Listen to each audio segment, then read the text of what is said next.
Hello दोस्तों। आज हम फिर आप लोगों के लिए लेके आए हैं विज्ञान के कुछ सवाल, महत्वपूर्ण सवाल। तो देखते हैं हमारा पहला सवाल क्या है। हमारा पहला सवाल कहता है कि बर्फ पर स्केटिंग करना यह प्रदर्शित करता है कि दाब बढ़ने पर बर्फ का गलनांक क्या होता है। बढ़ता है, घटता है, अपवर्तित रहता है या फिर पहले घटता है फिर बढ़ता है।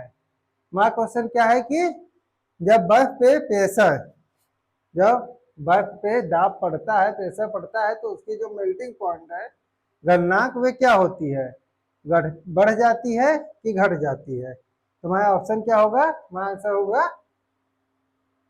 घट जाती है। ठीक है, घट जाती है। क्यों घट जाती है, आइए देखते हैं। देखिए, जब हम स्केटिंग करता है कोई भी, तो इसका जो स्केटिंग का ये होता है स्केट, ठीक है, ये बहुत शार्प होता है, नुकीला होता है। तो ये कम एरियो में ज्यादा प्रेशर डालता है। तो प्रेशर की वजह से क्या होता है, मेल्टिंग पॉइंट घटने लगता है। ठीक है, देखिए क्या होता है, स्केटर्स के वजन पर बर्फ पर उच्च दाब पड़ता है, जिससे 0 डिग्री सेंटीग्रेड से कम तापमान पर भी बर्फ क्या होने लगती है, पिघलने लगती है। मेल्टिंग पॉइंट क्या होता है, घटता है। मेल्टिंग पॉइंट घटता है। देखिए, बर्फ पिघलती है और मेल्टिंग पॉइंट क्या होता है, वे घटता है। मतलब कि जीरो, बर्फ किस डिग्री पे, जब जीरो से ऊपर होने लगता है तब बर्फ जो है पिघलने लगती है। ठीक है,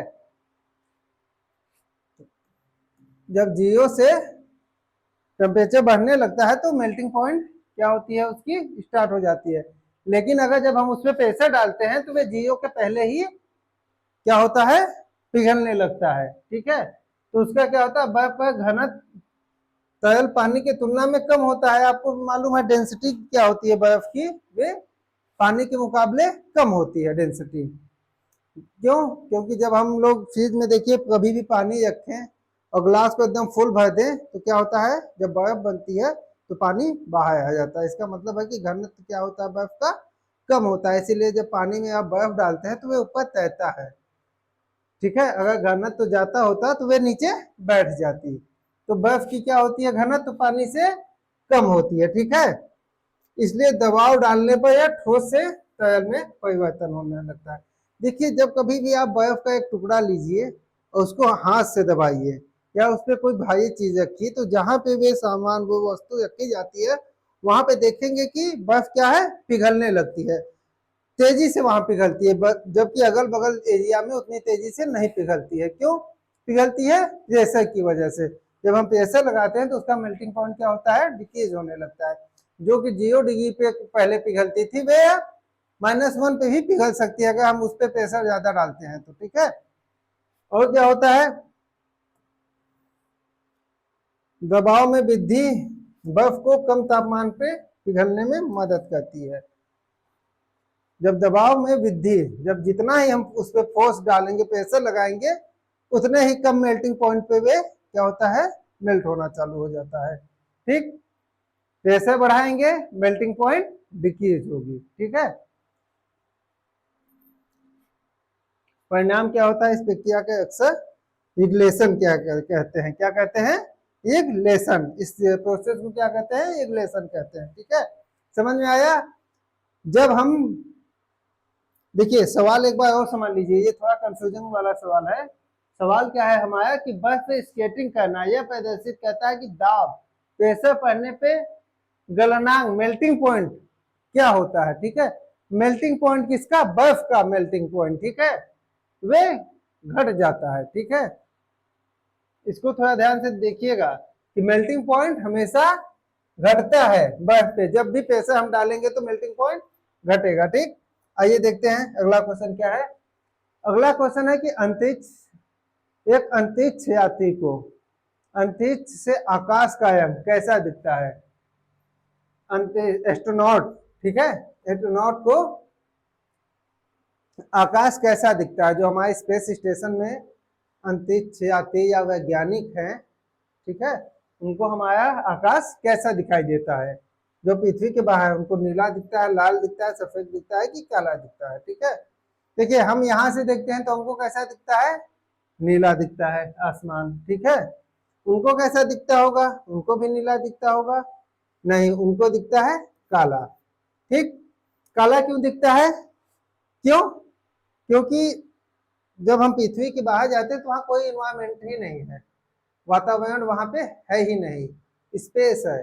स्पेस मतलब समझ है ना, वहां पे गैस है, ना कुछ है ना कुछ है, पूरा वैक्यूम। वैक्यूम क्या, कुछ है ही नहीं, न गैस है और न वातावरण है वहां पे। तो क्या होता है, जब वहां पे कुछ नहीं होता तो जहां तक देखेंगे आप वहां तक आपको काला ही काला दिखता है। ठीक है, ये देखिए ऐसा, जहां पे तारे होंगे वे चमकते हुए दिखेंगे, लेकिन उसके अगल बगल की चीजें एकदम आपको ब्लैक दिखेगी।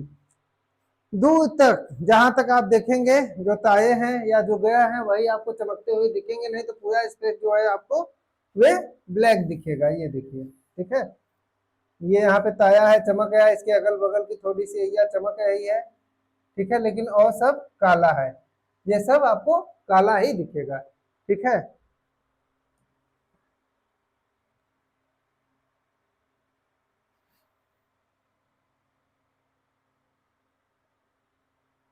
ये क्या है देखते हैं।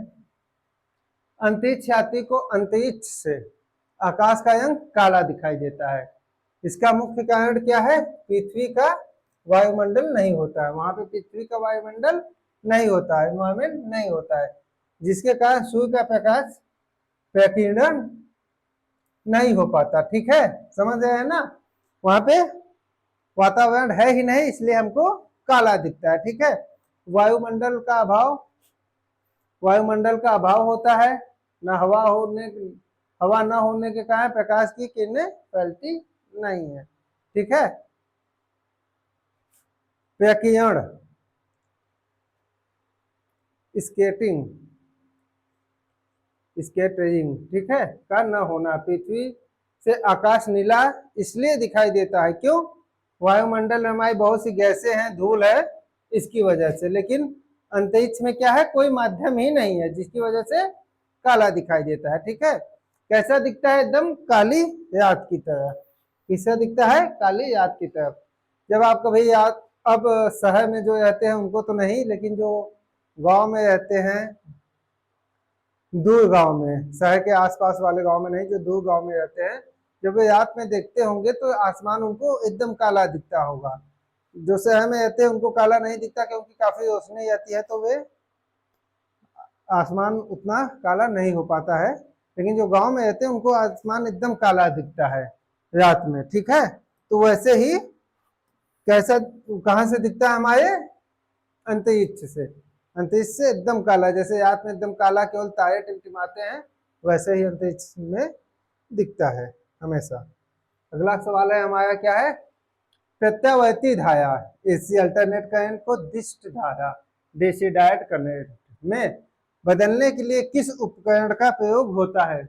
एसी करंट को डीसी करंट में बदलने के लिए हमें किस चीज की जरूरत होती है, डायनमो की होती है, ट्रांसफार्मर की होती है, रेक्टिफायर की, इलेक्ट्रॉनिक मोटर की होती है। देखिए डायनमो क्या कहता है, डायनमो इलेक्ट्रिक करंट को बनाता है। ठीक है, डायनमो क्या कहता है, इलेक्ट्रिक, जब आप जनरेटर देखेंगे तो जनरेटर के आगे जो पुराने जनरेटर, नए तो सारे पैक होके आने लगे, पुराने जनरेटर अगर आपने देखे होंगे तो उनके आगे एक बॉक्स लगा रहता है, सिलेंडर का है, उसी को डायनमो बोलते हैं। ठीक है, तो वे हमारा क्या कहता है, जब ये चलता है तो इतनी स्पीड से रोटेट करता है कि वहां पे इलेक्ट्रिक जनरेट होती है। ट्रांसफार्मर क्या कहता है, ट्रांसफार्मर आप सबको मालूम ही है, इलेक्ट्रिसिटी के करंट को कंट्रोल करता है। ठीक है, रेक्टिफायर क्या कहता है, रेक्टिफायर हमारा क्या कहता है, एसी को डीसी में कन्वर्ट करता है। ठीक, रेक्टिफायर क्या कहता है, एसी को डीसी में कन्वर्ट करता है, तो हमारा ऑप्शन हो जाएगा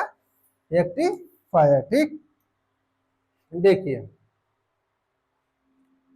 दिष्टकाई जिसको कहते हैं। ठीक है, एसी को डीसी में बदलने के लिए दिष्टकाई का नामक उपकरण का यूज होता है। वे ऐसा दिखता है, कुछ ऐसा रहता है। ठीक, ये देखिए ऐसा दिखता है, और भी बहुत ढेर सारे मॉडल आते हैं इसके, ठीक है। क्या कहता है, प्रत्यावर्ती धारा को दिष्ट धारा में बदलता है, ठीक है। इसमें डायोड का उपयोग करके एसी को डीसी में बदला जाता है। क्या किया जाता है, एसी को डीसी में बदला जाता है, ठीक है। दो टाइप के आते हैं, एक हाफ वेव रेक्टिफायर और एक फुल वेव रेक्टिफायर, ठीक। आइए देखते हैं अगला क्वेश्चन क्या है हमारा। अगला क्वेश्चन है, जब ध्वनि में तरंगे एक माध्यम से दूसरे माध्यम में जाती हैं तो इनमें से क्या नहीं बदलता। जब हमारी ध्वनि की तरंगे एक मीडियम से दूसरे मीडियम में ट्रेवल करती हैं तो उसमें क्या नहीं बदलता है, ठीक है। क्या बदलता है नहीं, क्या नहीं बदलता है। हमारे ऑप्शन क्या है, वेग, वेलोसिटी, आयाम, एम्पलीट्यूड जिसको कहते हैं, तरंग दैर्घ्य, वेवलेंथ, आवृत्ति, फ्रीक्वेंसी। तो हमारा क्या नहीं बदलता है, जब हमारी तरंगे जो हैं, ध्वनि की तरंगे हवा से पानी में या पानी से हवा में, हवा से सॉलिड में जाती हैं तो क्या नहीं बदलता है, ठीक है। क्या नहीं बदलता है, फ्रीक्वेंसी नहीं बदलती है। क्या नहीं बदलता, फ्रीक्वेंसी नहीं बदलती। वेलोसिटी भी चेंज हो जाती है, हवा में थोड़ी ज्यादा रहती है, पानी में उससे भी ज्यादा हो जाती है। क्यों, क्योंकि डेंसिटी की वजह से। एम्पलीट्यूड भी बदलता है, वेवलेंथ भी चेंज हो जाती है, लेकिन फ्रीक्वेंसी जो है वे नहीं चेंज होती है, ठीक। देखते हैं क्या है, जब ध्वनि की तरंगे एक माध्यम से दूसरे माध्यम में जाती हैं तो आवृत्ति नहीं बदलती है। क्या नहीं बदलती है, आवृत्ति नहीं बदलती है, क्योंकि आवृत्ति स्रोत पर निर्भर करता है, न कि माध्यम पे। ये किस पे, सोर्स पे डिपेंड करता है कि कहां से सोर्स क्या है, उस फ्रीक्वेंसी, उस आवाज का माध्यम क्या है, ध्वनि तरंगों का माध्यम क्या है, ठीक है। इसलिए यह अपरिवर्तित रहती हैं, अपरिवर्तित रहती हैं, मतलब वे नहीं बदलती। जबकि तरंगों का वेग और तरंग दैर्घ्य बदल जाता है, ठीक है। किस पे क्या नहीं बदलता है, फ्रीक्वेंसी नहीं बदलती है। क्यों, क्यों नहीं बदलती है, क्योंकि वे किस पे डिपेंड रहता है, सोर्स, सोर्स पे। सोर्स तो कभी बदलेगा नहीं। अगर आवाज हम यहाँ से बोल रहे हैं, अगर पानी में जाएगी तो हम तो बदलेंगे नहीं, हम तो यहीं से बोलेंगे, चाहे वे पानी में जाए चाहे कहीं भी जाए। तो जो हमारी फ्रीक्वेंसी है वे डिपेंड करती है सोर्स पे कि उसका सोर्स क्या है, ठीक है। अगला क्वेश्चन क्या है, रडार। रडार के आविष्कारक कौन थे, रडार के आविष्कारक कौन थे। हमारा ऑप्शन है जे थॉमसन, विल विलहेल्म याटजन, रॉबर्ट वॉटसन वॉट या पीटी फॉन्स वर्थ। तो हमारा ऑप्शन हो जाएगा, कौन थे, रडार के आविष्कारक कौन थे। ये थे रॉबर्ट वॉटसन वॉट। ये कहाँ के थे, ये ऑस्ट्रेलिया के एक फिजिक्स के साइंटिस्ट थे, ठीक।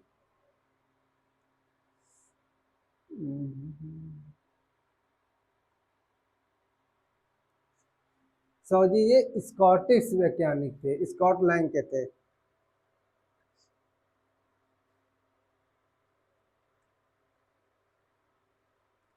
कहाँ के थे ये, स्कॉटिश थे, ठीक है, स्कॉटलैंड के, ठीक। क्या थे ये, भौतिकी के वैज्ञानिक थे, ठीक। क्या नाम था इनका, सर रॉबर्ट वॉटसन वॉट, ठीक है। इन्होंने कब बनाया था इसको, कब आविष्कार किया था, 1935 में। कब किया था, 1935 में।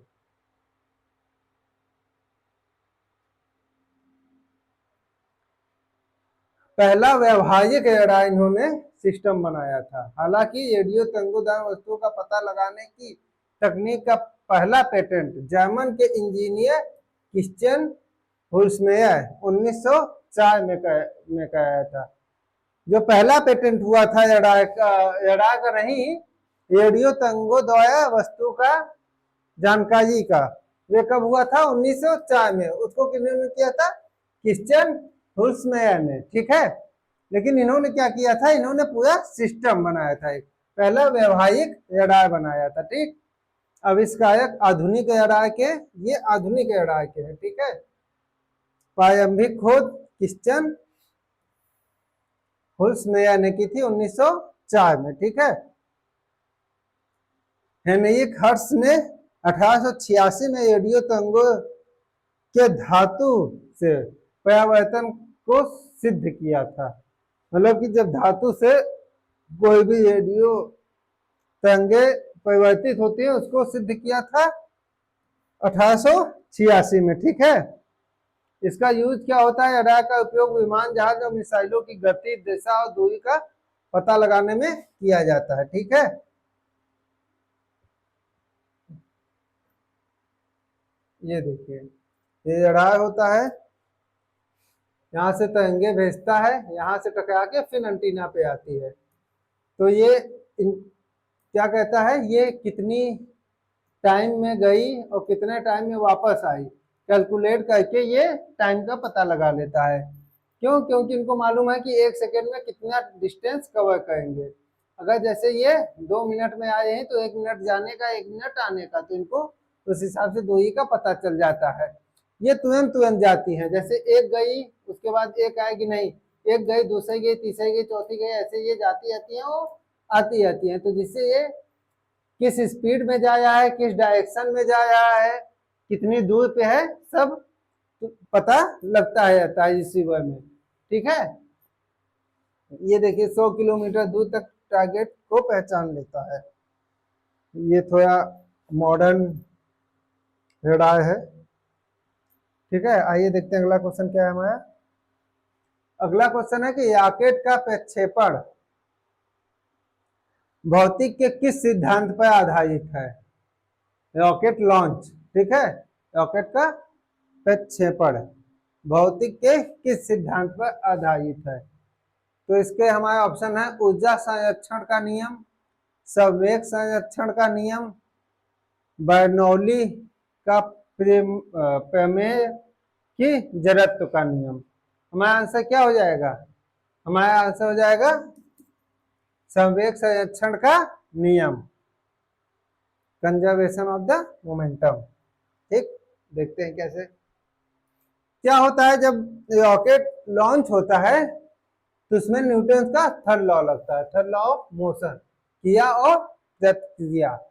ठीक है, क्रिया और प्रतिक्रिया कैसे लगता है? जब इसमें फ्यूल होता है, लिक्विड और सॉलिड दोनों फ्यूल आजकल यूज होते हैं, आजकल ज्यादातर सॉलिड फ्यूल यूज हो रहा है। तो जब ये जलता है तो यहाँ पे गैस जो है वे काफी हाई प्रेशर से नीचे निकलती है। तो थर्ड लॉ क्या है? क्रिया प्रतिक्रिया। ठीक है, क्रिया कहता है उसका प्रतिक्रिया ऊपर जाती है। ठीक है, जब फ्यूल यहाँ पे जलता है और जलने के बाद एक बहुत ही हाई प्रेशर से नीचे की तरफ ढकेलता है तो ये रॉकेट को क्या कहता है? थ्रस्ट देता है। ठीक है, रॉकेट थ्रस्ट से ऊपर उठता है। ठीक है, ये कब ऊपर उठता है? जब इसका थ्रस्ट ज्यादा होता है, ग्रेविटी और ड्रैग से जब थ्रस्ट ज्यादा हो जाता है तभी ये ऊपर उठता है। ठीक, क्या है किया? रॉकेट के इंजन से गर्म गैस से बहुत तेजी से नीचे बहुत तेज गति से नीचे की ओर निकलती है। ठीक है, यहाँ से बहुत तेज गति से निकलती है जो इसको ऊपर धक्का देती है। ठीक है, वे गैसें रॉकेट को समान और विपरीत दिशा की में ऊपर की ओर बल थ्रस्ट लगाती है जिससे रॉकेट ऊपर उठता है। ठीक है, क्योंकि गैस पीछे की ओर संवेग मोमेंटम को प्राप्त करती है, रॉकेट उतना ही संवेग से आगे की ओर मिलता है। ठीक है, जितनी तेज से निकलती है गैस उतनी ही तेज से आगे रॉकेट बढ़ता है। ठीक है, आइए देखते हैं अगला क्वेश्चन क्या है हमारा। अगला क्वेश्चन है 1984 कि भोपाल गैस त्रासदी में किस जहरीली गैस का रिसाव हुआ था? ठीक, भोपाल गैस ट्रेजेडी आप सबको मालूम होगा, काफी लोग उसमें मर गए थे 1984 में। किस गैस का हुआ था? मिथाइल ऑक्सोसाइनाइड, कार्बन मोनोऑक्साइड, सल्फर डाइऑक्साइड की मस्टर्न गैस। किसका हुआ था? Methyl isocyanide. किसका हुआ था? Methyl isocyanate. ठीक है,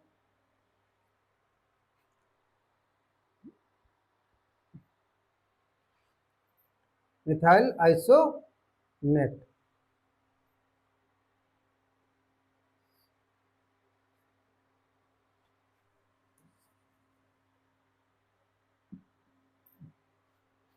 किसका हुआ था? मिथाइल आइसोनेट का। ठीक है, कब हुआ था ये? 2 दिसंबर 1984 में। आधी रात को हुआ था। इसमें 2660 लोगों की मौत हुई थी। कितने लोगों की मौत हुई थी? 2660 लोगों की। ठीक है, आइए देखते हैं अगला क्वेश्चन क्या है हमारा। अगला क्वेश्चन है कि सिगरेट लाइटर में निम्नलिखित में से कौन सी गैस प्रयुक्त होती है? सिगरेट लाइटर, जो लाइटर हम लोग जलाते हैं, उसमें कौन सी गैस यूज होती है? हमारे ऑप्शंस हैं मीथेन, प्रोपेन, ब्यूटेन की रेडॉन। कौन सी होती है बताइए?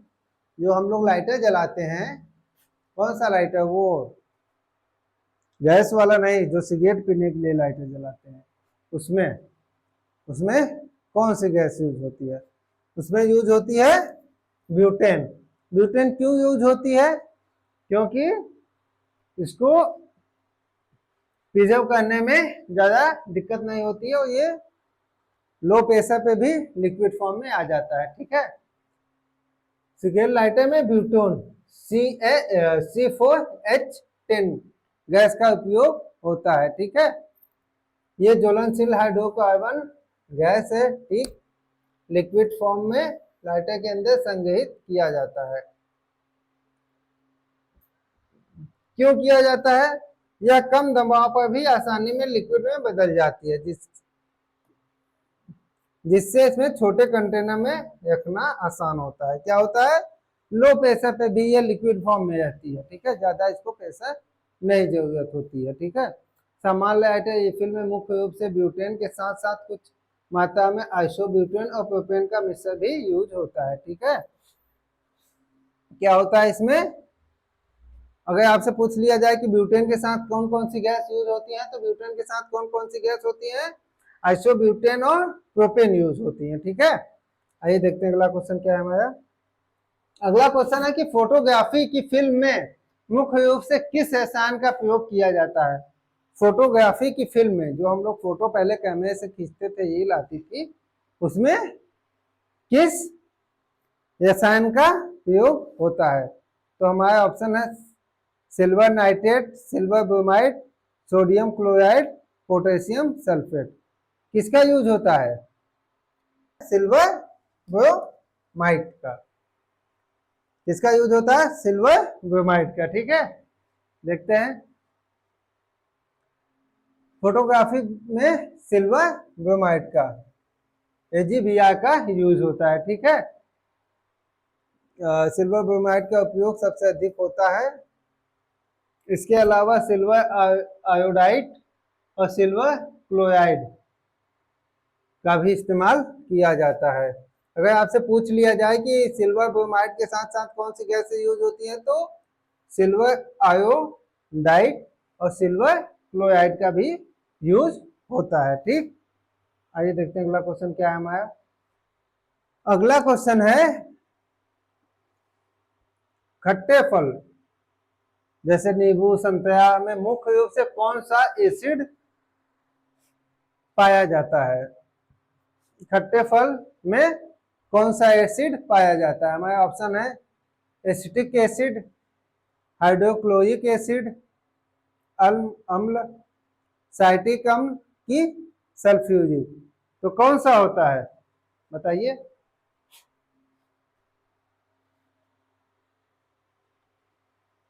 साइट्रिक अम्ल। कौन सा होता है? साइट्रिक अम्ल। ठीक, फलों में नींबू, संतरा जैसे साइट्रिक अम्ल का उपयोग होता है। यह एक दुर्लभ कार्बनिक अम्ल है। कैसा है ये? दुर्लभ। ठीक है, जो इन फलों को उतना विशिष्ट खट्टा और तीखा स्वाद प्रदान करता है। ठीक,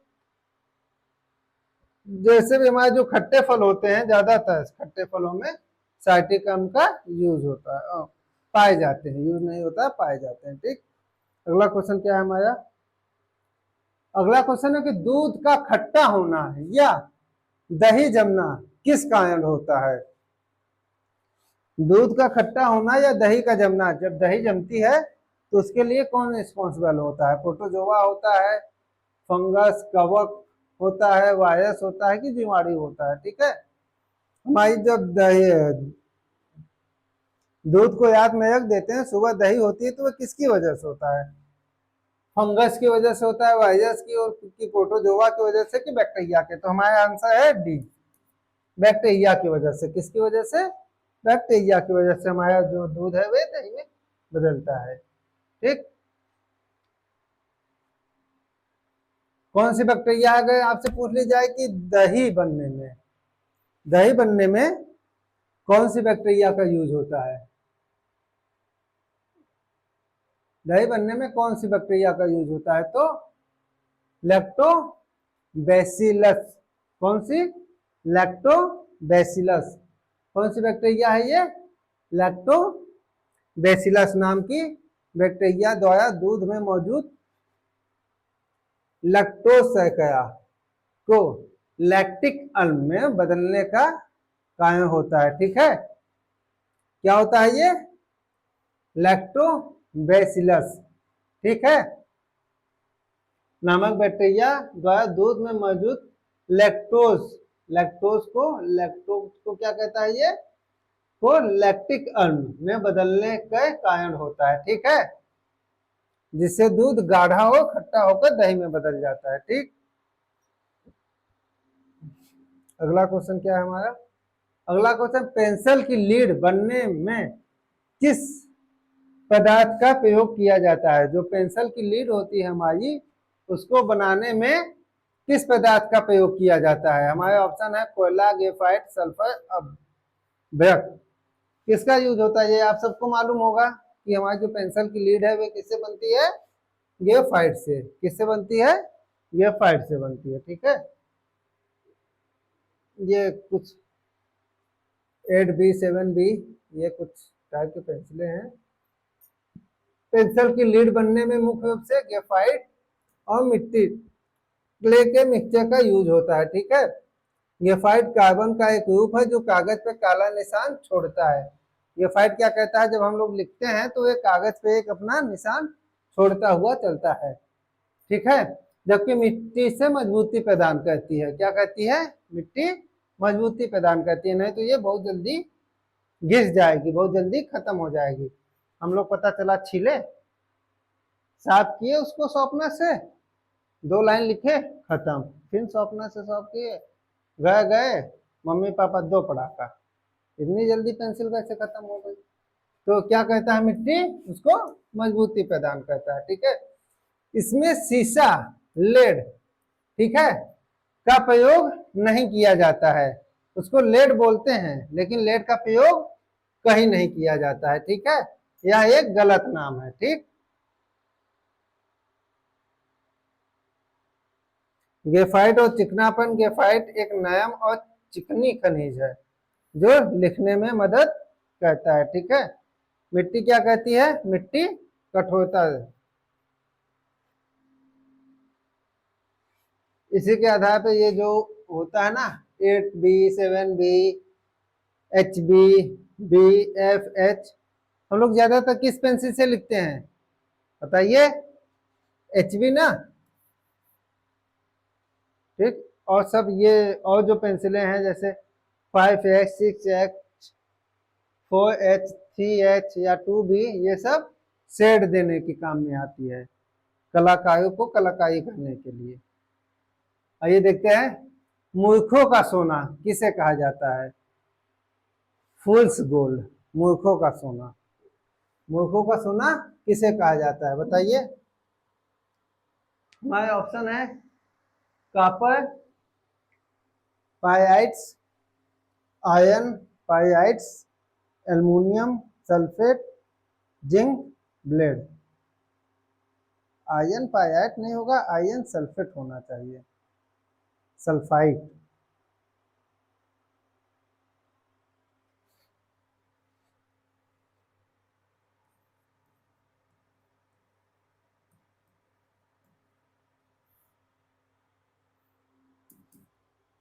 हमारा ऑप्शन बी आयरन सल्फाइड। क्या होगा?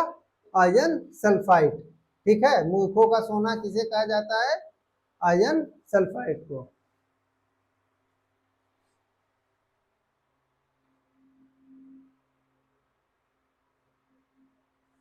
मूर्खों का सोना आयरन सल्फाइड नामक खनिज को कहा जाता है।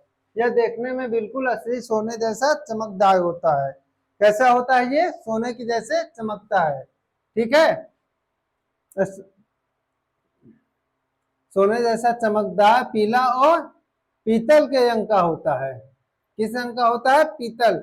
लेकिन वास्तव में ये एक सामान्य और कम मूल्यवान खनिज है, जिसे अक्सर लोग धोखे से सोना समझ लेते हैं।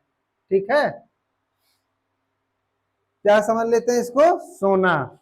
ये सबसे ज्यादा दिक्कत किसको कहता है मालूम भी है? चोरों को, जो चैन स्नैचिंग करते हैं। कोई औरत मोटी सी चैन पहन के गई, ठीक, आयरन सल्फाइड की, जिसको पाइराइड भी बोलते हैं। अब चोर क्या किया? चैन खींच लिया उसकी, ले जाके सुनार के पास गया, 4 गाली सुना। फिर दोबारा गया, फिर यही हुआ, फिर 4 गाली सुना। ऐसे ही अगर होने लगा तो चोर चोरी छोड़ देगा, मतलब चैन स्नैचिंग छोड़ देगा, क्योंकि उसको मालूम है कि है भाई अगर ऐसे ही होने लगा तो ये बहुत सही चीजें हैं। लेकिन हमारे देश की औरतें हैं, उनको सोने से बहुत ज्यादा प्यार है, तो वे ऐसा कभी करेंगी नहीं। उनको असली सोना ही पहनना है, भले वे पतली ही चैन पहने। ठीक, मूर्खों का सोना इसे कहा जाता है। ठीक, आयरन सल्फाइड, दिखावट इसकी होती है, इसका रंग और चमक सोने से इतनी मिलती जुलती है कि अक्सर अनुभवहीन लोग इससे भ्रमित कर देता है। क्या कर देता है? भ्रमित कर देता है। अंतर क्या होता है इसको सोने में? असली सोना मुलायम होता है, जबकि पाइराइट कैसा होता है? कठोर होता है। ठीक है, पीटने पर टूट जाता है। साथ ही पाइराइट में से गंधक सल्फर की गंध आती है। ठीक, क्या होता है ये? पीटने पे टूट जाता है। ठीक, क्या होता है? पीटने पे टूट जाता है। ठीक, और इसमें पाइराइट से गंधक सल्फर की महक आती है। इसका उपयोग मुख्य रूप से सल्फ्यूरिक एसिड, आगे तो कुछ दिया नहीं है। ये देखिए थोड़ा मिलता जुलता है, लेकिन ये थोड़ा ज्यादा पीला है, ये कम पीला है, जबकि चमक इसमें थोड़ी इससे ज्यादा है। चमक इसमें ज्यादा है। ठीक, अगर इसको अच्छे से पॉलिश कर दें और थोड़ा इस पे कलर चढ़ा दें तो कोई नहीं पकड़ पाएगा इसको। आइए देखते हैं अगला क्वेश्चन क्या है हमारा। अगला क्वेश्चन है यत्त समूह की खोज किसने की थी? यत्त समूह की खोज किसने की थी? ब्लड ग्रुप जो हमारे हैं, ब्लड ग्रुप सबका A positive, B positive, O positive, A B positive, ठीक, निगेटिव भी रहते हैं, तो वे किसने किया था? हमारा ऑप्शन है William Harvey, Louis Pasteur, Karl Landsteiner कि रॉबर्ट शुभ। कौन किया था बताइए, किसने किया था?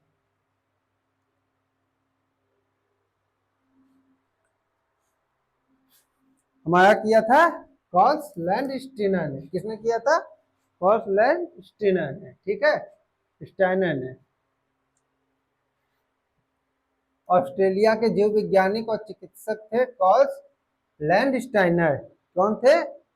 Karl Karl Landsteiner. ठीक है, 1991 में किया था। 1901 में, 1901 में, 1901 में किया था। ठीक है, इसके लिए इनको 1930 में क्या हुआ था? चिकित्सा में नोबेल से सम्मानित किया गया था। उन्होंने मुख्य रक्त समूहों ए बी ओ की पहचान की, उन्हें वर्गीकृत किया। ठीक है, इनको कब नोबेल मिला था? 1930 में। ठीक है, खोजकर्ता कौन थे? कार्ल लैंडस्टाइनर, 1901 में। ठीक है, एबू समूह की खोज की थी उन्होंने। ठीक है, 1902 में एबी समूह की खोज की थी। क्या की थी? कब? 1902 में एबी समूहों की खोज की थी। आयत फैक्टर 1940 में, 40 में इन्होंने क्या की? और ये कार्ल लैंडस्टाइनर और अलेक्जेंडर एस वियना ने मिलकर आईएच फैक्टर पॉजिटिव और निगेटिव की खोज की थी कि ओ पॉजिटिव है कि ओ निगेटिव है, ए बी पॉजिटिव है कि ए बी निगेटिव है। ठीक है, 1930 में इनको नोबेल पुरस्कार मिला था। ये देखिए, ये थोड़ा सा है, कौन सा ब्लड किसको चढ़ाया जाता है। ये ए पॉजिटिव है, ठीक, O positive, B positive, A B positive, A negative, O negative, B negative, A B negative. ठीक है, समझ में आ रहा है। देखिए, ए पॉजिटिव किसको दिया जाता है, ए पॉजिटिव को, और ए बी पॉजिटिव को। और किससे ले सकते हैं, A positive, A negative, O positive और ओ निगेटिव से। ठीक, O A positive, B positive, A B positive, O positive. ठीक है, और किससे ले सकते हैं,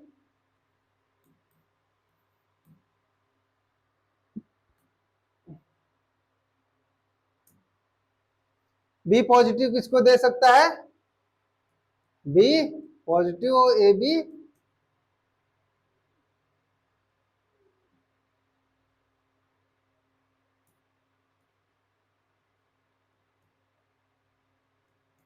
पॉजिटिव को। ठीक है, तो ये चार्ट है, इसको देख लीजिएगा, कौन किसको दे सकता है, कौन किससे ले सकता है।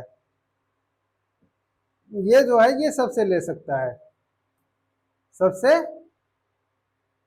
सॉरी सबको दे सकता है, ओ पॉजिटिव सबको दे सकता है, ए पॉजिटिव को, बी पॉजिटिव को, ए बी पॉजिटिव को, ओ पॉजिटिव को, ये सबको दे सकता है, लेकिन ले सकता है केवल ओ पॉजिटिव या ओ निगेटिव से। ठीक, दे सकता है लेकिन ले सकता है केवल ऐसे ही ओ निगेटिव। ठीक है, दे सकता है सबको, सबको जितने भी हैं, A positive, A negative, B positive, B negative, O positive, O negative, A B positive, A B negative, सबको दे सकता है, लेकिन ले सकता है केवल ओ निगेटिव से ही। ठीक है, आइए देखते अगला क्वेश्चन क्या है हमारा। अगला क्वेश्चन है कि मानव शरीर में पसलियों की कितनी जोड़ियां होती हैं। मानव शरीर में रिब्स, रिब्स पसलियां ये होती है ना, पसली टूट गई, मारेंगे पसली टूट जाएगी, तो ये हमारी पसलियां होती हैं। ठीक है, इनकी कितनी जोड़ी होती है, कितने पेयर्स होते हैं। तो हमारे ऑप्शन क्या क्या है, 10, 12, 14, 11, कितने होते हैं बताइए, 12, कितने होते हैं, 12 जोड़ियां होती है। ठीक, हाँ ये क्या लिखा है, ये देखिए, ये थोड़ा सा लिखा है, मानव शरीर में 12 जोड़ियां होती हैं, जो मिलकर 24 पसलियां बनाती हैं। कितनी बनाती हैं, 24 पसलियां बनाती हैं। ठीक, 1 2 3 4 12 इधर और 12 इधर। ठीक है, तो ये 12 जोड़ी है, और कुल मिला के कितनी पसलियां हैं, 1 2 3 4 ऐसे करेंगे तो 24 पसलियां हैं। ठीक है, आइए देखते हैं अगला क्वेश्चन क्या है। अगला क्वेश्चन है कि अमाशय में प्रोटीन को पचाने वाला मुख्य एंजाइम कौन सा है। अमाशय में प्रोटीन को पचाने वाला मुख्य एंजाइम कौन सा है। हमारे ऑप्शन है पेप्सिन, एमाइलेज, लाइपेज, इंसुलिन, कौन सा होता है बताइए। पेट में प्रोटीन को कौन पचाता है अमाशय में, पेप्सिन। कौन पचाता है, पेप्सिन। ठीक, मुख्य एंजाइम कौन सा है, पेप्सिन है। ये क्या काम करता है, ये हमारे प्रोटीन को पचाता है, ठीक है। कहाँ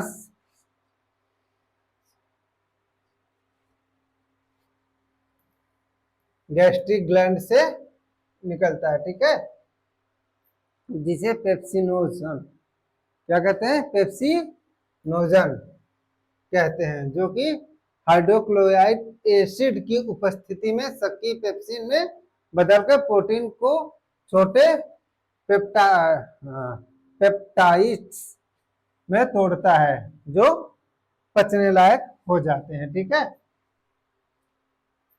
एंजाइम है जो गैस्ट्रिक कोशिका द्वारा इसे तोड़ता है।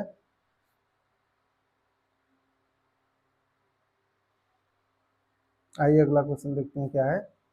अगला क्वेश्चन है कि मानव शरीर के किस अंग की काय प्रणाली का पता लगाने के लिए ईसीजी का प्रयोग किया जाता है। ये आप सबको मालूम हो जाएगा ही कि ईसीजी का यूज कहाँ होता है। ईसीजी कहाँ होता है, मस्तिष्क में, हृदय में, गुर्दा में कि फेफड़े में। ईसीजी का यूज कहाँ होता है, हृदय में। हृदय में कहाँ होता है, हृदय में। आप सबको ये मालूम ही होगा, हृदय में, ठीक। यहाँ पे ऐसे लगाते हैं और फिर यहाँ पे रीडिंग देखते हैं उसकी, ठीक। बहुत लोगों को आपने देखा होगा, टीवियों में देखा होगा, हॉस्पिटल में अब तो काफी कॉमन हो चुका है। किसी को भी थोड़ी भी दिक्कत होती है सीने में तो वे तुरंत ईसीजी डॉक्टर कहता है, ठीक है। क्या कहता है, सीधे ईसीजी कहता है।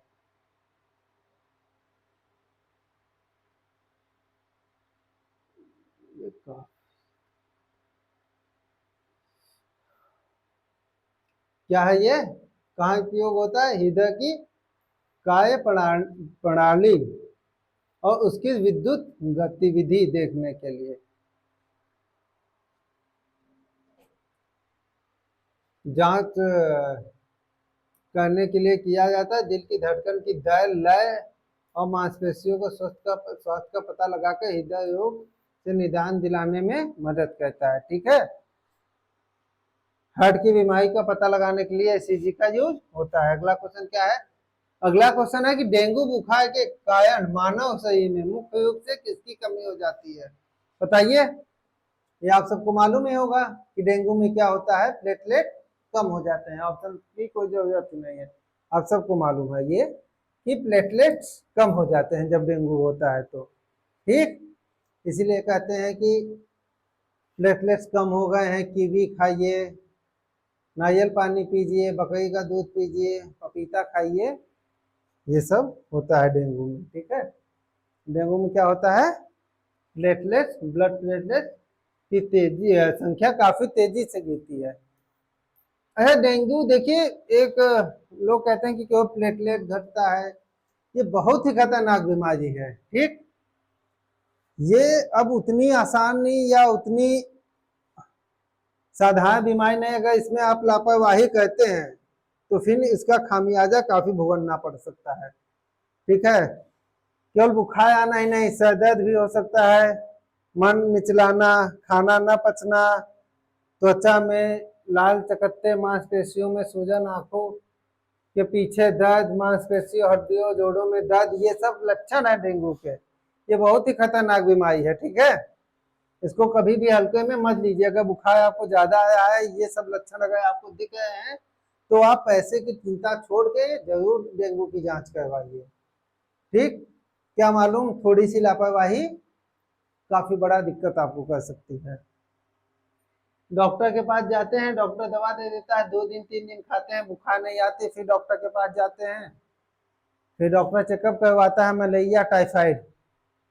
क्यों डेंगू की नहीं करवाते, ज्यादातर डॉक्टर नहीं करवाते, क्यों, क्योंकि डेंगू की जांच जो है महंगी है, 2000 के आसपास, 1500, 1800, 2200, 2500 ऐसे है, ठीक है। तो डॉक्टर भी सोचते हैं कि इतने में जांच कराएंगे, कहीं ये किसी और डॉक्टर के पास ना चला जाए, इसलिए जल्दी नहीं करवाते हैं। लेकिन जब उनको लगता है कि हाँ अब जो है सीरियस है, कोई कोई डॉक्टर लिखते हैं तो पेशेंट ही नहीं करवाते, क्या डेंगू होगा नहीं, दवा 2 दिन और खा लेते हैं, और वे 2 दिन काफी दिक्कत पैदा कर सकते हैं। इसलिए आप लापरवाही ना कीजिए क्योंकि 2,000 की जगह आप 2 लाख भी भर सकते हैं। तो 2 पैसे नहीं, इसको जांच करवाए, खासकर बरसात के टाइम पे। ठीक है, क्या होता है, लीवर पर असर करता है कभी कभी, यह फाइब्रिनोजेन नामक प्रोटीन की कमी के कारण भी बनता है, जो लीवर में बनता है और रक्त के तत्वों को जमने में मदद करता है। ठीक है, तो डेंगू बहुत ही खतरनाक बीमारी आजकल हो चुकी है, इसमें लापरवाही न बरतिएगा। अगला क्वेश्चन देखते हैं, नेत्रदान आई डोनेशन में आंख के किस भाग का उपयोग किया जाता है? आप लोग सुने होंगे, एडवर्टाइजमेंट भी वो आता है, अंगदान कीजिए। तो ऐसे ही नेत्रदान है, बहुत लोग अपनी आंखों को दान कर देते हैं। तो आंख दान करने का मतलब क्या हुआ कि आंख निकाल लेते हैं, उसके कुछ पार्ट निकाले जाते हैं, जैसे लेंस, रेटिना, पूरी आंख या कॉर्निया। तो आई डोनेशन में क्या यूज किया जाता है बताइए?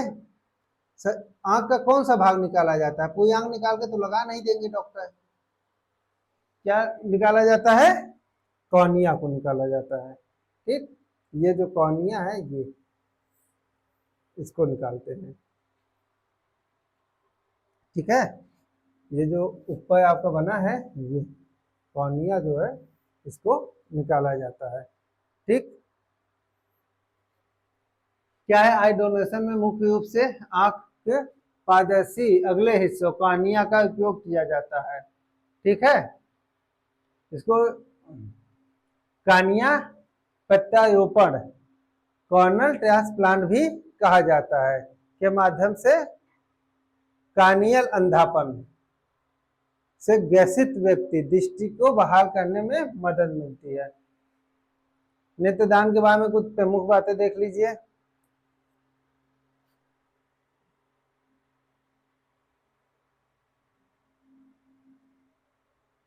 क्या है, कॉर्निया, ये आंख के सामने स्थित पारदर्शी परत होती है। ये जो सामने है पारदर्शी परत, जो सबसे हमारी पहली लेयर है, वही है। ठीक है, यदि कॉर्निया प्रत्यारोपण के लिए उपयुक्त नहीं है तो आंख का उपयोग चिकित्सा अनुसंधान और शिक्षा के लिए किया जाता है। जैसे आई डोनेशन कर दिया किसी ने और उसकी आंख सही नहीं है, उसका कॉर्निया सही नहीं है, तो उसका यूज फिर कहाँ किया जाता है? वे रिसर्च में कहते हैं, मेडिकल एजुकेशन और रिसर्च में करने लगते हैं। ठीक है, समय सीमा, मृत्यु के बाद कॉर्निया आमतौर से 4 से 6 घंटे के भीतर सुरक्षित कर ली जाती है।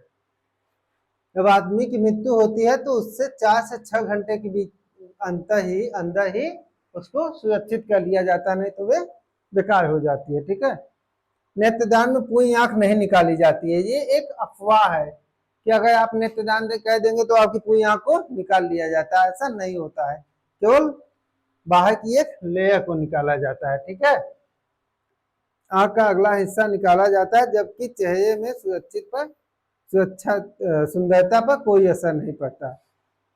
ठीक, आइए आगे देखते हैं अगला क्वेश्चन क्या है। अगला क्वेश्चन क्या है, किस विटामिन को मानव शरीर में हार्मोन्स भी कहा जाता है? किस विटामिन को मानव शरीर का हार्मोन्स भी कहा जाता है बताइए? हमारे ऑप्शन है vitamin A, vitamin B, vitamin C, vitamin D. बताइए,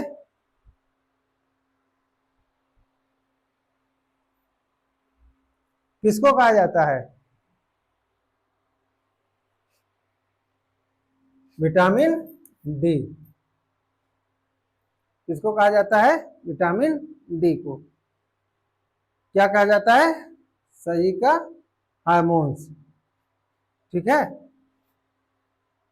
आइए आगे देखते हैं। हो गया, हमारा क्वेश्चन खत्म हो गया है। ये देखिए, थोड़ा इसको देख लीजिए, ये ध्वनि से रिलेटेड क्वेश्चन है जो आ सकते हैं कि ध्वनि की गति, वायु में कितनी गति होती है ध्वनि की? 332 मीटर पर सेकेंड। जल में कितनी होती है? 1483। समुद्री जल में कितनी होती है? 1533। ये अंतर क्यों है? जल और समुद्र के जल में अंतर क्यों है? यहाँ 1483, वहां 1533। क्यों? क्योंकि इसका घनत्व ज्यादा होता है। क्या होता है? घनत्व ज्यादा होता है। ये नमकीन होता है जबकि ये मीठा पानी होता है। ठीक है, लोहे में 5130, पारा में, मरकरी में 1450, कांच में 5640, एल्युमिनियम में 6420 मीटर पर सेकेंड, अल्कोहल में 2213, कार्बन डाइऑक्साइड गैस में 260 मीटर, हाइड्रोजन में 2269। ठीक, देख लीजिए, ये आपका सवाल आ सकता है ऐसे भी कि किस धातु में वायु की गति कितनी होती है। ठीक है,